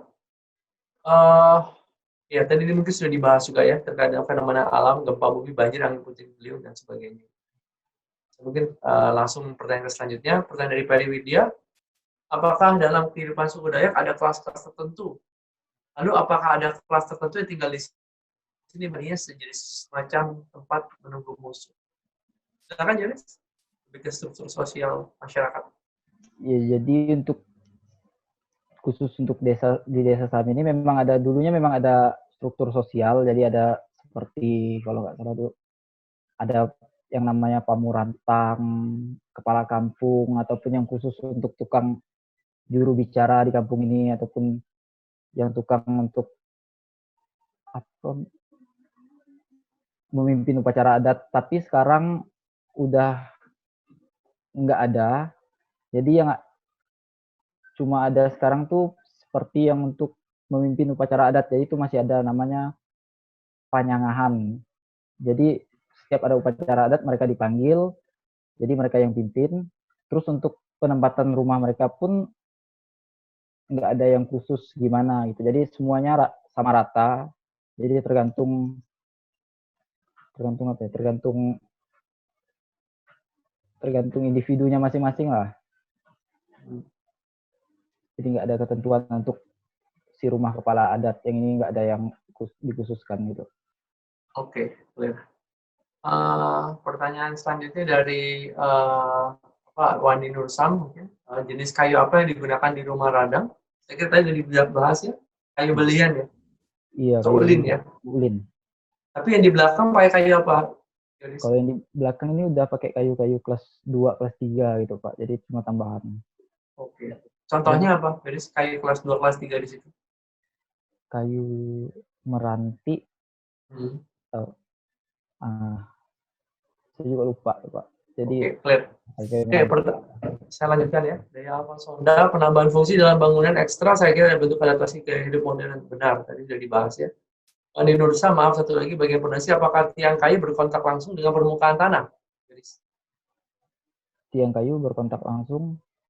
Jadi dimasukkan ya ke tanah atau ada ini tadi kan? Iya. Saya tahu dimasukkan ya. Jadi untuk fondasi ini, jadi di sini dari sini sampai sini memang kayu utuh. Jadi panjang itu sekitar 6 sampai 8 meter dan masuk ke dalam tanah itu sekitar 2 meter. Jadi ini juga salah satu alasan mengapa mereka sulit untuk mendirikan atau menambah bilik di rumah radang ini, karena sulit menemukan kayu ulin yang panjangnya sekitar 6 sampai 8 meter itu untuk tiang-tiang utamanya. Oke, clear. Yoris. Oke, pertanyaan dari Dina tadi terkait sama nilai budaya yang tadi saya tanyakan, sebenarnya falsafahnya yang mampu menjadi akar kebudayaan adat Dayak hingga saat ini. Apakah ada gitu ya? Mungkin tadi udah dijawab ya Yoris ya? Atau ada mau ditambahkan?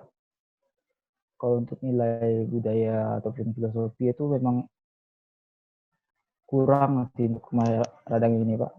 Oke, nggak apa-apa. Ini pertanyaan dari Ina Alfa Sonda, saya pikir sudah dijawab tadi ya.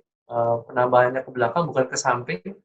Karena memang masalahnya pada kepemilikan lahan. Ya. Ini sudah dibahas ya. Boleh memanjangkan ke belakang.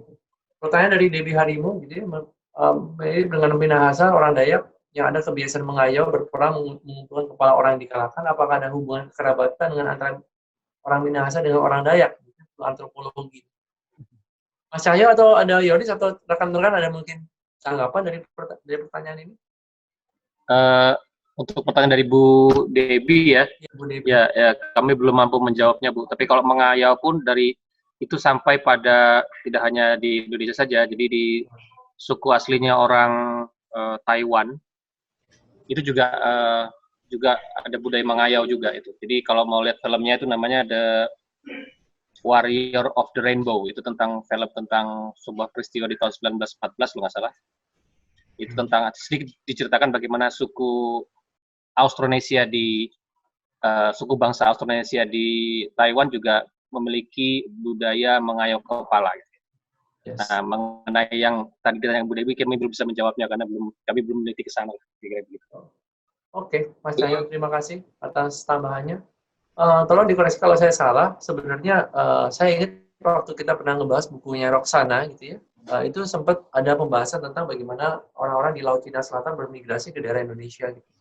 Nah, ini mungkin kaitan ke tadi pembicaraan Mas Cahyo mungkin bisa dikaitkan dengan buku tersebut gitu. Jadi mungkin saya sedikit lupa judulnya. Oh iya, kalau tentang migrasi memang iya. Jadi kalau dari sisi secara umum ya, dari yang saya ingat ini karena mesti baca lagi ya. Jadi karena orang Dayak itu dia berkerabat dekat juga dengan orang Mentawai ya. Jadi kalau dilihat itu kan Proto Melayu kalau nggak salah istilahnya ya. Jadi dia berkerabat dekat dengan orang Mentawai juga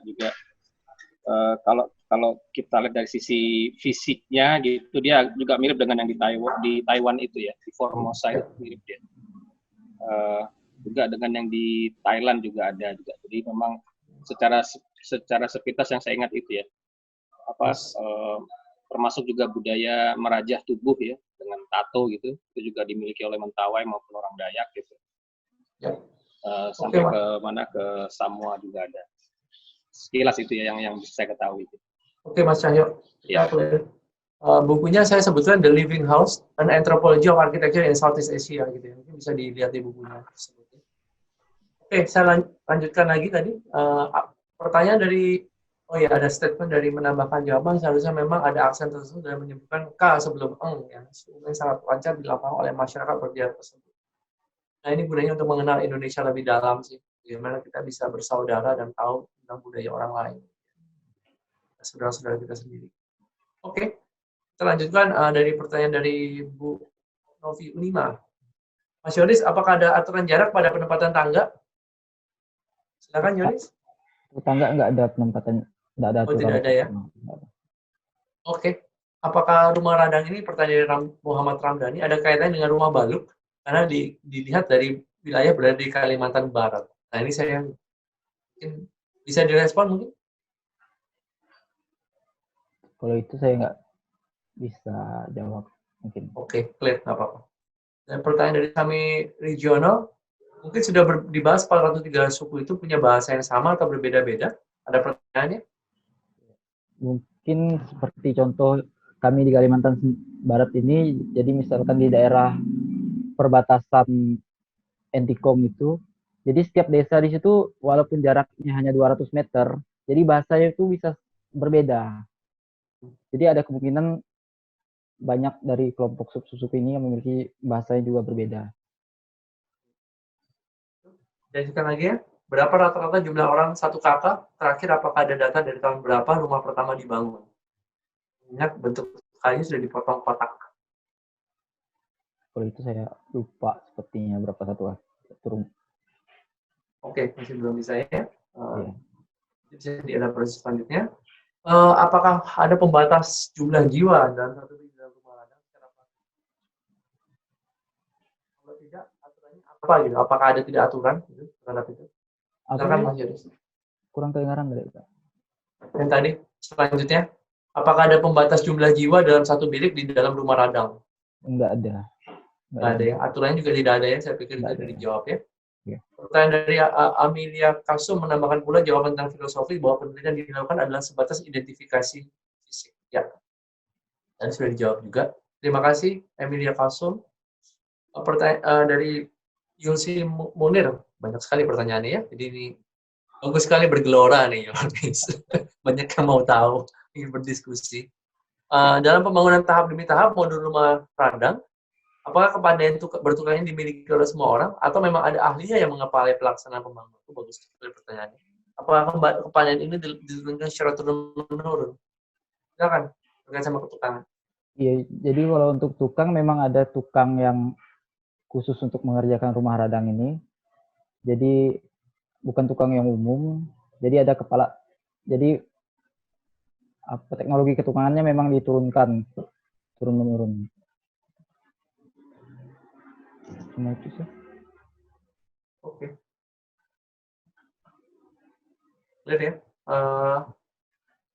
Dari Pak Iwan Ibnu, menurut Bang Yoris, elemen desain apa yang paling menarik dari rumah radang? Mendesain apa? Sebenarnya yang paling menarik, yang kalau menurut saya pribadi sih memang kehidupan komunal yang ada di dalam rumah radang ini sendiri. Jadi kalau untuk desain sih ya nggak terlalu sih kalau bagi saya. Oke.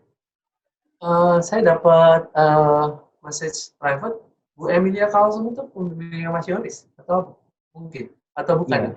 Iya. Oh iya. Nanti pun kita minta kasih tanggapan mungkin di terakhir ya. Untuk ini aja, untuk apa? Untuk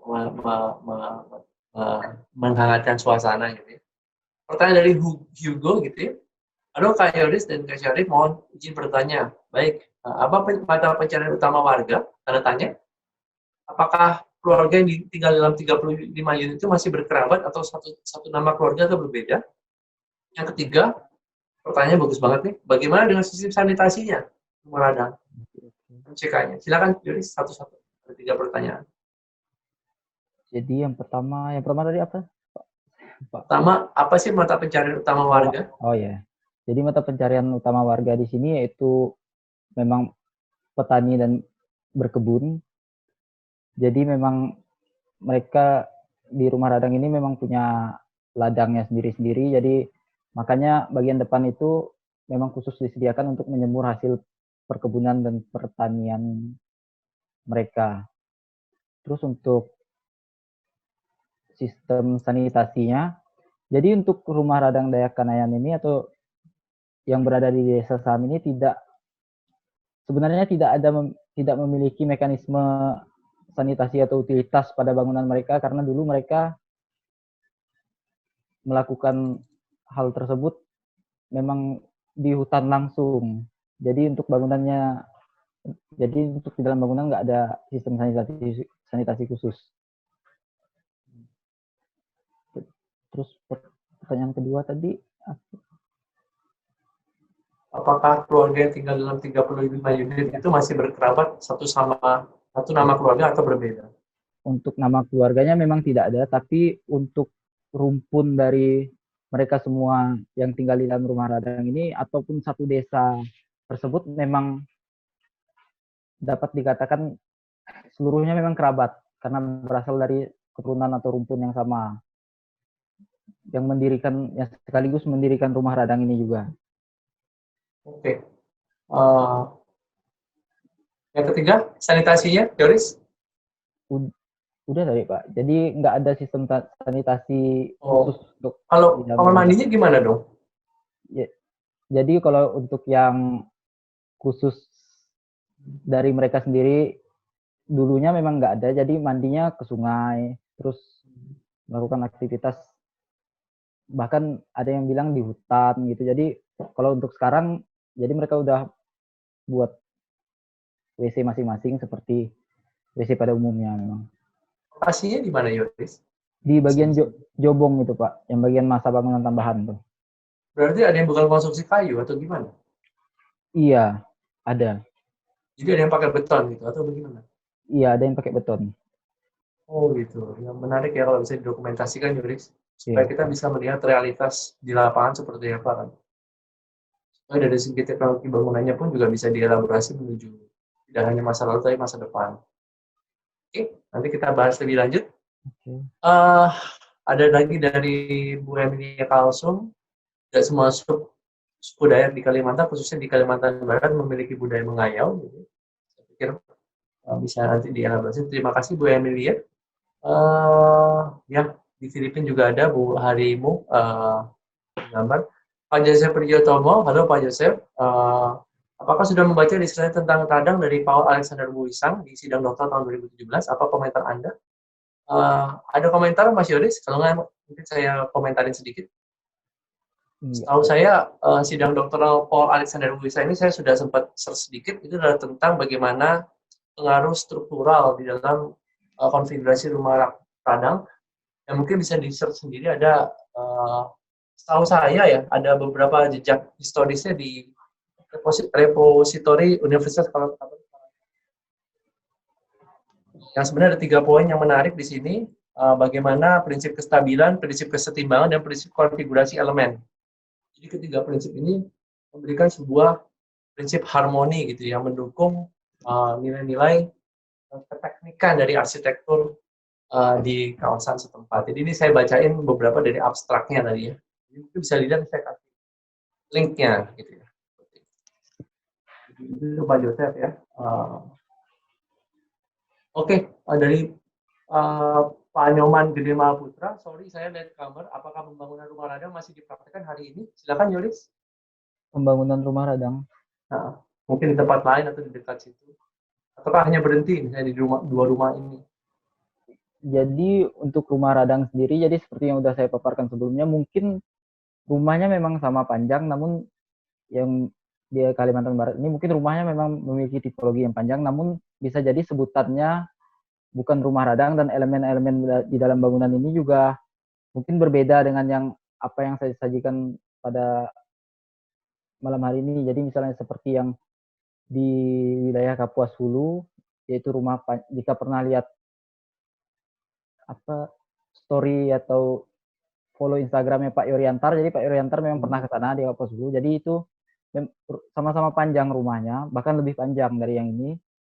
Tapi sebutan di sana bukan rumah radang, dan dari segi klasifikasi elemen tatanan ruangnya pun juga berbeda. Jadi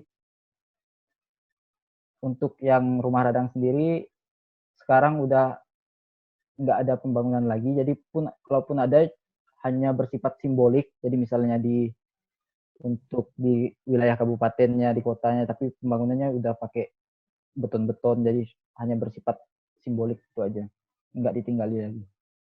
Oke. Ada pertanyaan bagus dari Rebecca.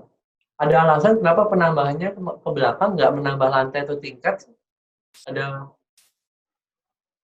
Oh, kalau itu. Oh, sebetulnya. Kenapa sih nggak nambah tingkat? Ya kalau itu mungkin saya belum bisa jawab sekarang kayaknya. Oke, ada mungkin ada aspek keteknikan tertentu mungkin. Iya. Ini pertanyaan-pertanyaan bagus-bagus ya, bisa membuat wacana yang lebih ke depan ya, Yoris. Dalam telah yang lebih dalam gitu. Oke, terima kasih juga Mbak Rebecca dan Yusi Munir. Jadi Harimo, terima kasih juga apresiasinya. Rumah Banduk adalah rumah mirip ya, oke, Dayak Bidayu, dan ini udah statement dari Bu Emilia Carlson. Dari Pak Joseph lagi, apakah Anda menggunakan bukunya Roxanne Watterson? Kalau iya, maka studi Anda bukan studi arsitektur, tapi studi antropologi. Loh, bagaimana? Mungkin saya bisa jawab tadi saya telaah bukunya Roxanne hanya untuk memberikan sebuah latar belakang sih, untuk bisa merajut pola-pola migrasi dan pola-pola yang terjadi dalam masyarakatnya. Sementara benar sih, Profesor Joseph selalu berbicara tentang arsitektur, bagaimana pentingnya arsitektur, aspek arsitektural dibahas di dalam pembahasan sebuah kasus. Menurut saya sih penting juga sih untuk ingatkan seperti itu. Tapi yang menarik sebenarnya ada satu telaah dari Profesor Kemas Ridwan, bahwa memang di Indonesia ini terjadi beberapa fenomena gitu ya, terkait dengan politik identitas. Nah, yang menarik adalah kesimpulan dari Profesor di ending dari papernya gitu. Saya dapat itu dari Mas Jo Adianto sih. Jadi kita banyak diskusi soal-soal seperti ini. Kesimpulannya adalah bagaimana arsitektur sebenarnya harus bisa dirajut dengan disiplin yang lain gitu. Dan tidak asik di dalam disiplinnya sendiri untuk bisa memiliki rajutan yang lebih komprehensif. Sehingga yang ada adalah munculnya diskursif yang lebih bisa lebih dalam. Mungkin itu kali ya. Saya mungkin hanya memaparkan apa yang terlintas di kepala saya gitu, kan wacana yang terjadi begitu ada pertanyaan dari Pak Joseph Prijotomo, yang mungkin kuncinya adalah bagaimana kita menyikapi data-data yang ada, arsip-arsip yang ada untuk masa depan. Terima kasih Pak Joseph. Pertanyaan dari dari Mas Cahyo gitu ya. Oke. Oh, dari Nimade Yudantini gitu ya. Ini bagus nih pertanyaannya. Bagaimana dengan bahaya kebakaran? Yoris. Bahaya kebakaran ya. Nggak ada teknologi khusus sih Pak untuk menangani itu. Untuk kebakarannya. Pernah ada kebakaran nggak ya? Karena kan dapurnya kan di belakang persis. Nggak. Untuk sampai sekarang sih belum pernah ada kebakaran. Oke. Jadi kayak misalnya kemarin juga sempat pernah dengar kayak rumah-rumah di Aceh kan kalau ada kebakaran mungkin atapnya bisa ditarik. Jadi langsung terburai ke bawah semuanya. Tapi untuk rumah radang ini nggak ada teknologi yang demikian. Oke, benar. Kebakaran. Terima kasih. Pertanyaan dari Alfa. Oh ya, sorry tadi saya skip ya Alfa ya. Apakah ada aturan tertentu dalam penentuan lebar unit? Nah, mungkin konfigurasi apakah ada terkait dengan panjang kayu ataupun lebarnya? Kenapa sih 4,5 meter? Silakan Joni, belum kita tutup. Ya, jadi seperti yang sudah saya sampaikan sebelumnya, jadi pembangunannya kan memang acak. Jadi tapi di dalam pembangunan yang acak tersebut udah dibagi kapling-kapling gitu. Jadi udah ada kapling-kaplingnya, terus ukuran kaplingnya pun mungkin memang tidak terlalu akurat. Jadi lebarnya akan menyesuaikan kapling-kapling tersebut setelah dibangun. Seperti rumah terakhir yang dibangun sebelum tahun 2010 tuh bisa sampai itu kapling paling besarnya sekitar 6 meter lebarnya. Jadi itu pembangunan terakhir yang menyambungkan rumah radang pada area ini. Jadi dulu memang pernah terpisah karena ingin disatukan, jadi langsung mereka tambahkan aja satu bilik tuh lebarnya sampai 6 meter dan kemudian langsung nyambung sepenuhnya. Oke, jadi ada aspek pragmatis juga ya. Iya. Saya pikir nanti kita kalau misalnya tadi dari Pak Profesor Joseph ada tadi telaah dari tesis atau tulisan dari Paul Alexander Wilson. Menarik ya. Karena nanti saya akan bagi di dalam repository-nya di dalam link gitu ya. Nanti bisa diolah lagi. Benar, untuk Alfa, titip buat Yoris, aturan-aturan itu kemungkinan besar ada, bisa ditelusuri lebih jauh. Nah, oke. Mungkin ada yang mau menambahkan, mungkin Bu Amelia mungkin buat data-datanya. Terima kasih semua. Belum saya tutup. Oke, tadi ada yang WA saya, ada yang message saya pribadi gitu untuk Amelia supaya bisa berbicara di sini. Oke, saya pikir mungkin saya simpulkan dulu kali ya Mas Cahyo. Sebelum Mas Cahyo, saya kembalikan ke moderator. Atau mungkin saya ini kali, minta Mas Cahyo menanggapi dulu ya sebelum saya simpulkan ya Mas Cahyo.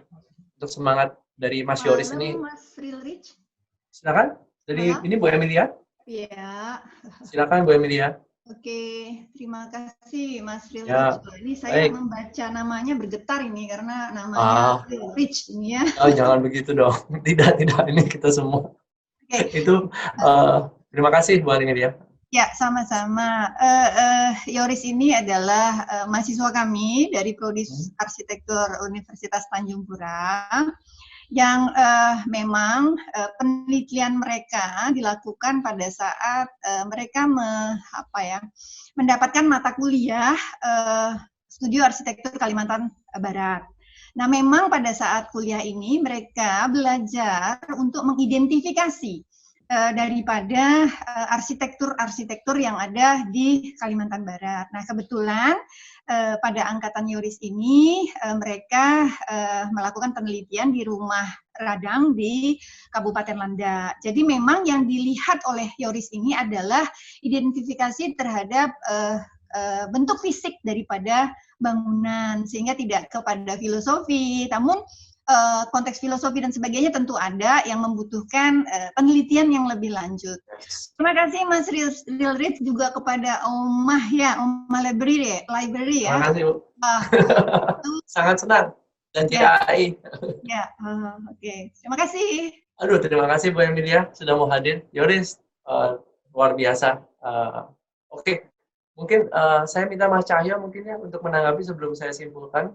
Kemudian mungkin kita balikan ke moderator. Mas Cahyo, silakan. Oke, makasih Mas Rilrich, terima kasih Yoris, juga Ibu Emilia ya. Jadi dengan kita terhubung di sini maka sekaligus saya nitip nih. Jadi semoga ini kegiatan mendokumentasi ini akan terus ada ya Ibu dan juga Mas Yoris dan kawan-kawan.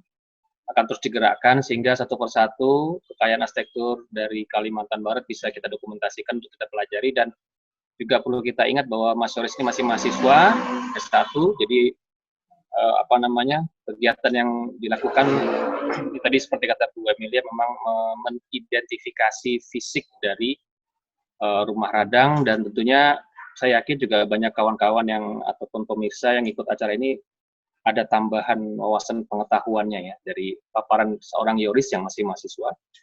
Dan saya angkat topi kepada perguruan tingginya Universitas Tanjung Pura ya. Saya harapkan ini akan terus berlanjut Ibu. Tidak hanya berhenti di radang sini saja, dan juga nanti di berbagai pelosok kalau memang ada ya di program sekalian dalam mata kuliahnya juga diagendakan begitu, sehingga satu persatu akan terdokumentasi arsitekturnya, dan kita bisa dibagikan juga kepada halayak yang lebih luas dan untuk kita pelajari lebih lanjut sehingga siklusnya terus berputar gitu ya. Insya Allah gitu ya, Omah Library dan JAI akan memfasilitasi penerbitan buku seperti itu di kedepannya ya. Mas Yoris, terima kasih sekali. Saya belajar dan juga saya yakin juga teman-temannya juga belajar. Ibu, terima kasih bimbingannya kepada Mas Yoris. Dan terima kasih kepada para audiens pemirsa yang hadir dalam acara malam ini. Saya akan tutup dengan kesimpulannya. Sebenarnya cerita dari Mas Yoris ini muncul dari sebuah email yang sangat sederhana tentang kegelisahan beliau tentang bagaimana sih berharganya arsitektur rumah radang. Sesimpel itu, dan beliau ini sangat mencintai arsitektur tersebut. Saya bisa membaca dari tersebut dan saya langsung menelepon beliau. Dari sini saya meminta beliau untuk langsung presentasi, karena menurut saya sendiri juga dan kami juga sangat tidak aware gitu dengan hal-hal seperti ini, dan akhirnya saya telepon Mas Cahyo dan kita belajar banyak sekali. Dan Yoris, terima kasih atas semangatnya. Jadi saya simpulkan dari pemaparannya memang berpusat pada identifikasi yang sangat sekali berguna, jadi kita bisa mendapatkan setidaknya anatomi dari rumah radang yang disusun atas dasar proses pembentukan, dan ada beberapa fenomena yang bisa kita baca, itu dari diskusi dan dalam berwacana dengan lebih lanjut. Dan tadi yang sangat penting adalah ada video kamu untuk melihat tesis-tesis yang berkaitan dengan relasi antara rumah radang ini selanjutnya, dan bagaimana kita membahas tadi relasi antara bidang-bidang lain antropologi. Nah, memang pembahasan di langsung sangat baik gitu ya. Jadi kalau ada satu rekan kami, gitu ya, Mas saya juga tahu ada Mbak Mitu yang sebenarnya beliau nanti akan membahas tentang arsitektur Nusantara versi beliau gitu ya. Tapi kaitannya itu beliau bilang gitu bahwa telaah arsitektur itu pada akhirnya memang perlu ditarik ke kondisi falsafah. Makanya saya tadi bertanya sedikit tentang falsafah gara-gara diskusi dengan beliau. Kenapa? Karena supaya bisa ditarik aspek kontemporernya gitu. Nilai-nilai kebaikannya bisa diturunkan. Jadi seperti itu. Tetapi memang permulaannya adalah dengan identifikasi dan pengumpulan data dulu. Jadi memang benar kita sangat menanti-nantikan telah selanjutnya dan sangat excited gitu dengan ini gitu ya. Seperti namanya jaringan gitu ya. JAI adalah sebuah jaringan bersama. Omah Library ada kaitan ke literasi kita bersama. Mungkin terima kasih sekali lagi. Tadi ada Pak Udi juga di sini. Terima kasih ya. Ada kaitan juga dengan teori arsitektur. Semoga bisa mengasah gitu bagaimana kita bisa memandang cara sesuatu, memandang sebuah teori dengan baik. Apabila kita yang meneorikan hal yang masa lalu atau masa depan itu seperti apa step-stepnya. Jadi mungkin bisa ada nanti beberapa dokumentasi dari kelas teori yang ada di sama saya pikir itu aja buat hari ini. Personally sangat belajar banyak dan excited buat Yoris. Habis ini kita ngobrol banyak. Excited juga dari Bu Emilia, waduh luar biasa. Juga ada teman-teman di sini sudah seperti saudara. Terima kasih atas Kirana yang sudah mengorganize dan Dimas di sini. Mas Cahyo juga terima kasih semuanya atas workshop dan kontennya tadi. Saya pikir sudah mungkin. Dari Yoris ada penutup mungkin? Nggak ada. Oke, clear. Terima kasih rekan-rekan Yoris dan semuanya. Terima kasih.